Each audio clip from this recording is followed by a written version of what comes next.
barabara hiyo imekuwa na changamoto kubwa kwa sababu wale wananchi wamejenga mpaka eneo la barabarani na kusababisha kwamba maji kutopita katika mifereji yake.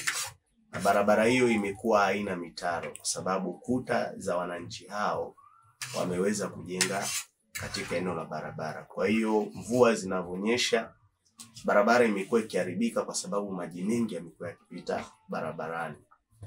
Na kitu hichi sio cha juzi wala cha jana, sababu kabla hata mimi sijawa diwani, Olosiva kama Olosiva, haswa barabara hii ya KKT imekuwa na changamoto kubwa sana kwa sababu hakuna mitaro, hakuna mifereji ya kuweza kupitisha maji, badala yake wananchi hao wameweza kujenga mpaka eneo la barabara. Lakini mkutano ambao uliopitisha azimio hilo ni mkutano uliofanyika tarehe 22 mwezi wa 3. Mkutano huo ulisema kwamba wananchi wenyewe waliamua, wakasema kwamba yoyote aliyojenga eneo la barabara inatakiwa apishe. Ninakumbuka kuanzia mwaka jana, ofisi yangu ya kata shirikiana na mtendaji wangu wa kata tuliweza kuziandaa barua na kuweza kuandikia wananchi hao kwa ajili ya kuambia wapishe. Sasa wananchi wakaja ofisini kuomba tuonane na hawa waliosogea barabarani ili waweze kusogea ili kuweza kupisha mitaro.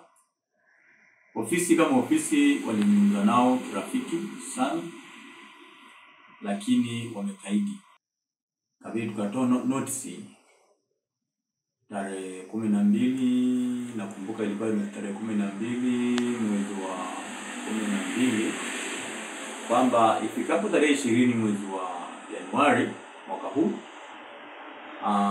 wawe wamesogea wenyewe kwa yale yao wenyewe, lakini bado hawakufanya hivyo. Tulikaa na mabalozi na ofisi yangu nzima tuliangalia hili, lakini tukaona tuwaongezie hawa watu siku 10.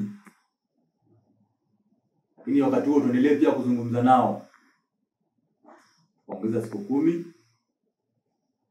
Ndani hizo siku 10 tunashukuru sababu ilizaa matunda, kwa sababu 75% waliokuwa wanatakiwa kusogea kwenye barabara ile walisogea kwa hiari yao wenyewe. Lakini kuna wachache sana ambao walibaki, ambao ni 25% ambao walikaidi. Iposa tukasema hawa wananchi wakasema hawa mwenyekiti hawa waliokaidi tulize mbiu ili tuweze kuwasogeza. Hii ni haki bana, tulipewa tangazo.